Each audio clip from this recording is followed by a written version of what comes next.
அங்கே அமர்ந்திருந்தார்கள். அவர்களை சுற்றிலும் 4 நாற்காலிகள் போடப்பட்டிருந்தன. அவைகளிலே குலஃபாயே ராஷிதீன் ரலியல்லாஹு தஆலா அன்ஹு அமர்ந்திருந்தார்கள். வலது பக்கம் தங்கள் நாற்காலியில் அன்பியா இக்ராம் அலைஹிஸ்ஸலாத்து வஸ்ஸலாம் அமர்ந்திருந்தார்கள். இடதுபுறத்திலே சுகதாக்கள் உட்கார்ந்திருந்தார்கள். அந்த வாலிபன் மேலும் முன்னேறி செல்லலானான். நபிகள் கோமானு ஸல்லல்லாஹு அலைஹி வஸல்லம் அவர்கள் பக்கத்திலே அவனுடைய தந்தையார் அமர்ந்திருப்பதை கண்டான். சுப்ஹானல்லாஹ். தன் மகனை பார்த்ததும் தந்தையார் அவனை மார்போடு சேர்த்து கொண்டார். அவனும் மிகவும் சந்தோஷம் கொண்டான். அவன் தந்தையை நோக்கி கேட்கலானான், என் பெரிய தந்தையே, தங்களுக்கு இத்தனை பெரிய உயர்வான பதவி எப்படி கிடைத்தது? அதற்கு அவர் பதிலளித்தார், அல்ஹம்துலில்லாஹ் அஸ்ஸ வஜல், நான் மீலாதை கொண்டாடியதற்காக அல்லாஹ் சுப்ஹானஹு தஆலா எனக்கு அளித்த பெரும் பாக்கியம் இது.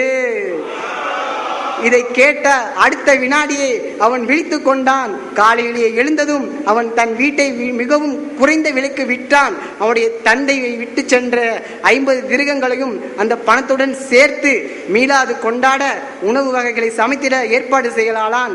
பல உலமாக்களையும் பேரறிவாளிகளையும் அழைத்து விருந்து படைக்கலானான். அதிகமான நேரத்தை அவன் பள்ளிவாசலிலே கழிக்கலானான்.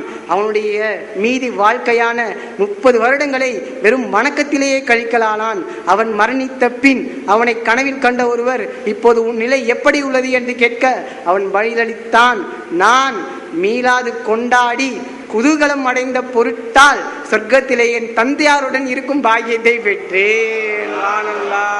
ஸல்லு அலல் ஹபீப் தூபு இலல்லாஹ் அஸ்தக்ஃபிருல்லாஹ் ஸல்லு அலல் ஹபீப் ஸல்லல்லாஹு தஆலா அலா முஹம்மத்.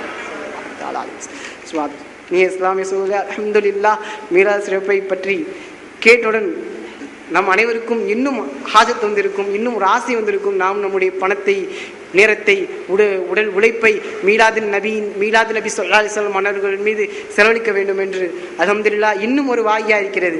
இதை கேட்டால் அல்ஹம்துலில்லாஹ் அஸ்ஸ வஜல் இன்னும் உங்களுடைய அந்த ஈமான் ஜஸ்வா ஆகிவிடும். அல்ஹம்துலில்லாஹ் ஹஸரத் சையதுனா வாஹித் பின் இஸ்மாயில் ரஹ்மத்துல்லாஹி தஆலா இருக்கின்றார்கள், ரதியல்லாஹு தஆலா இருக்கின்றார்கள். மிஸ்ரிலே ரசூல் ஸல்லல்லாஹு அலைஹி வஸல்லம் அவர்களின் மீது பெருந்த அன்பு கொண்ட ஒருவர் இருந்து வந்தார். அவரின் பிறந்த தினத்தை வெகு விமர்சையாக கொண்டாடுவார். அப்போது தான தர்மங்களையும் கணக்கின்றி வழங்கலானான். அவனுக்கு அக்கம் பக்கத்திலே யூதர்கள் வசித்து வந்தார்கள். ஒரு முறை ரபியுன் நூர் ஷரீஃப் மாதத்தில் யூதனின் மனைவி தன் கணவனை கேட்கலானால், பக்கத்து வீட்டு முஸ்லீம் ஒவ்வொரு வருடமும் இந்த மாதத்தில் அதிக விமர்சையாக கொண்டாடுகிறார்களே, ஏன்? அதற்கு அவன் பதில் கூறினான், இந்த மாதத்தில் தான் அவர்களுடைய கண்மணி நாயகம் ஸல்லல்லாஹு அலைஹி வஸல்லம் அவர்களுடைய பிறந்த தினமாக இருக்கின்றது. இதன் காரணமாக அவர்களின் பிறந்த நாளை சந்தோஷமாக கொண்டாடுகின்றார்கள். நல்ல பல காரியங்களிலே ஈடுபடவும் செய்கின்றார்கள். முஸ்லிம்கள் இந்த மாதத்தை மிகவும் மதிக்கிறார்கள். அதற்கு அவன் மனைவியானவள் சொன்னால், எவ்வளவு நன்றாக இருக்கிறது அவருடைய செயல் பார்த்தீர்களா? தங்களுடைய நபிகளார் ஸல்லல்லாஹு அலைஹி வஸல்லம் உதய தின விழாவை எவ்வளவு விமர்சையாக கொண்டாடுகின்றார்கள். இவ்வாறு கூறிய அவள் அன்றிரவு படுக்கைக்கு சென்ற போது அவள் தலை விதியே மாறிவிட்டது. அவள் கனவிலே கண்டது இதுவே. ஒரு அழகிய பெரியார் எதிரே அமர்ந்திருக்கிறார்கள். அவருடைய முகத்திலே ஒளி பிரகாசித்துக் கொண்டிருக்கிறது. அவரை சுற்றிலும் மக்கள் கூட்டமாக நிரம்பி இருந்தார்கள். அவள் முன்னே சென்று ஒருவரை நோக்கி கேட்டால், இந்த பெரியார் யார்? அதற்கு அவர் பதிலளித்தார், அவர்தான் இறுதி கால தூதர், விஸ்வாச அருளாளர் முஹம்மது ரசூலுல்லாஹ் ஸல்லல்லாஹு அலைஹி வஸல்லம் என்று கூறினார்கள் ஆவார்கள். அவர்கள் இங்கே வந்திருக்கும் காரணம் என்னவென்றால், உங்கள் பக்கத்து வீட்டுக்காரர் கொண்டாடுகின்ற உதய தின விழாவிற்கு நன்மைகள் புரிய வேண்டும் என்பதற்காக, அவரை சந்தித்து அவருக்கு நன்மாராயம் கூறுவதற்காக. அந்த யூத பெண்மணி மீண்டும் கேட்டால், நான் ஏதாயிலும் கேட்டால் பெருமானார் ஸல்லல்லாஹு அலைஹி வஸல்லம் பதிலளிப்பார்களா? அவர் கூறினார், நிச்சயமாக ஸல்லல்லாஹு அலைஹி வஸல்லம் அவர்கள் பதிலளிப்பார்கள். எனவே அந்த யூதனுடைய மனைவியானவள் அன்னலம் பெருமானார் ஸல்லல்லாஹு அலைஹி வஸல்லம் மன்னவர்களை அழைக்கலானாள். உடனே நாயகம் ஸல்லல்லாஹு அலைஹி வஸல்லம் அவர்கள் பதிலுக்கு லப்பை என்றார்கள். அதற்கு அவள் மிகவும் மகிழ்ந்தவளாய், நான் ஒரு முஸ்லீம் இல்லையே என்ற போது நாயகம் ஸல்லல்லாஹு அலைஹி வஸல்லம் அவர்கள் லப்பைக் என்று மீண்டும் பதிலளித்தார்கள். பிறகு மதீனத்து கோமான் ஸல்லல்லாஹு அலைஹி வஸல்லம் மன்னவர்கள் திருவுளமானார்கள், எனக்கு அல்லாஹ் அஸ்ஸ வஜல் இருந்து அறிவிப்பு வந்துள்ளது, நீ ஒரு முஸ்லீமாக போகிறாய். அதை கேட்ட அவள் வாயிலிருந்து வெளிப்பட்ட விஷயம் என்ன தெரியுமா? அஷ்ஹது அல்லா இலாஹா இல்லல்லாஹு வ அஷ்ஹது அன்ன முஹம்மதுர் ரசூலுல்லாஹ் ஸல்லல்லாஹு தஆலா அலைஹி வஸல்லம். சுப்ஹானல்லாஹ். உடனே அவளுக்கு விழிப்பு ஏற்பட்டது. விழித்த உடனே உண்மையான உள்ளத்தோடு அவள் ஈமான் கொண்டு விட்டாள்.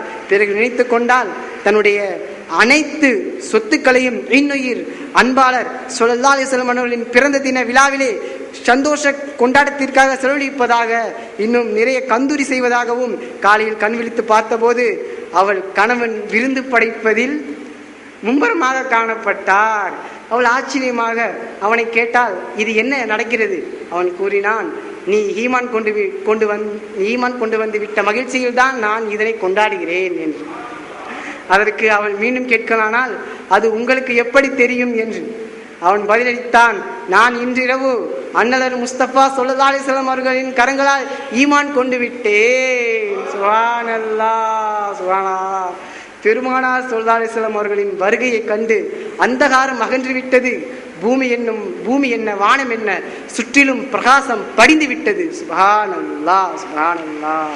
இனிய இஸ்லாமிய சகோதரர்களே, அல்ஹம்துலில்லாஹ் அஸ்ஸ வஜல்,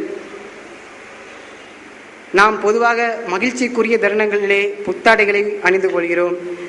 தேனினும் இனிமை மிக்க பெருநாளான மீலாது நபி ஸல்லல்லாஹு அலைஹி வஸல்லம் என்னும் பெருநாள் அன்று நிச்சயமாக நாம் சந்தோஷப்பட வேண்டிய நாளாக இருக்கிறது. நாம் புத்தம்புது ஆடைகளை அணிவதில் தவறொன்றும் இல்லதா? இல்லை. எனவே இந்த மதீனாவான என் பாவங்களை பொறுத்து கொள்வானாக அல்லாஹ் அஸ்ஸ வஜல். நான் இறை தூதரான ஸல்லல்லாஹு அலைஹி வஸல்லம் மன்னர்களின் அன்பர்களுக்கு நேசர்களுக்கு, அதாவது அமீர் அஹ்லுஸ் சுன்னத் அவர்களுடைய அறிவுரை இதுவே.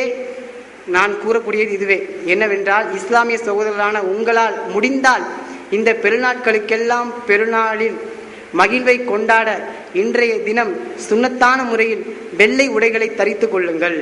பனியனும் புதிதாக பச்சை கும்பாவின் பரக்கத்தின் ஞாபகார்த்தமாக புதிய பச்சை நிற தலப்பகையும் அதன் உள்ளே அணியும் தொப்பியும் புதிதாக, அதற்கு கீழே அணிகின்ற தலை விருப்பும் தலையை சுற்றி கைக்குட்டையும் புதிதாக, நீங்கள் போர்வை சத்தர் ஏதும் வைத்திருக்கும் பழக்கம் உடையவராக இருந்தால் அந்த போர்வையும் புதிதாக, கைக்குட்டையும் புதிதாக, கடிகாரமும் புதிதாக, காலணியும் புதிதாக, தஸ்பீக்கும் புதிதாக, மிஸ்வாக்கும் புதிதாக, பேனாவும் புதிதாக ஏற்படுத்தி கொள்ள முயற்சி செய்யுங்கள். ஈரோகளுக்கும் கருணாளரான ஸல்லல்லாஹு அலைஹி வஸல்லம் மன்னர்களின் புனித பிறப்பின் சந்தோஷத்தில் எல்லா பொருட்களுமே புத்தம் புதிய தூய்மையை பெற்றிருந்தால் நம்முடைய பாவங்களால் நிரம்பிய மனமும் அன்னலார் ஸல்லல்லாஹு அலைஹி வஸல்லம் மன்னருடைய அரும் பார்வைப்பட்டு இன்ஷா அல்லாஹ் அஸ்ஸ வஜல் கழுவப்பட்டு தூய்மை அடைந்துவிடும். சுப்ஹானல்லாஹ், சுப்ஹானல்லாஹ். இனி இஸ்லாமிய சகோதரர்களே, நாம் முயற்சி செய்வோம். அல்ஹம்துலில்லாஹ் அஸ்ஸ வஜல். உங்கள் பிரதேசத்தில் நடைபெறக்கூடிய தாவத்தே இஸ்லாமி இஸ்திமாவில் தொடர்ச்சியாக உரிய நேரத்தில் கலந்து கொண்டு நிறைய சுன்னத்துகளின் வசந்தங்களை கொள்ளையெடுத்துக் கொள்ளுங்கள். கொழும்பின் சுன்னத்துக்கள் நிறைந்த இஸ்திமா ஒவ்வொரு சனிக்கிழமையும் மகரிப் தொழுகையை தொடர்ந்து மெசஞ்சர் வீதியில் அமைந்துள்ள ஃபைசானே மதீனாவில் நடைபெற்று வருகிறது.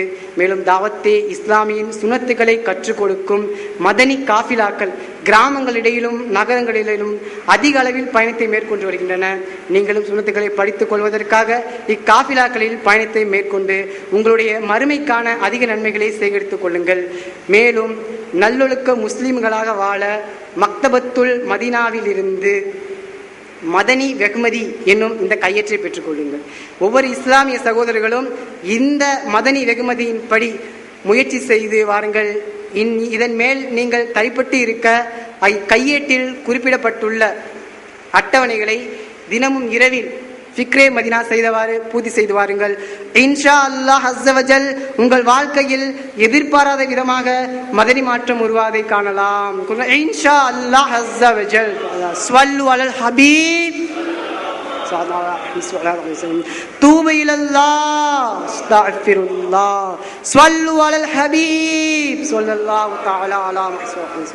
அல்ஹம்துலில்லாஹ் அஸ்ஸவஜல் அல்லாஹ்விடம் துஆம் கேட்டவர்களாக நாம் எதை கேட்டோமோ எதை புரிந்தோமோ அதன் மீது அமல் செய்வதற்குரிய தௌஃபீக்கை வல்ல நாயகன் நமக்கு தந்துள்வானாக. பிஜாஹில் நபி வாஹிர் தாவானா வல்ஹம்துலில்லாஹி ரப்பில் ஆலமீன். அஸ்ஸலாமு அலைக்கும்.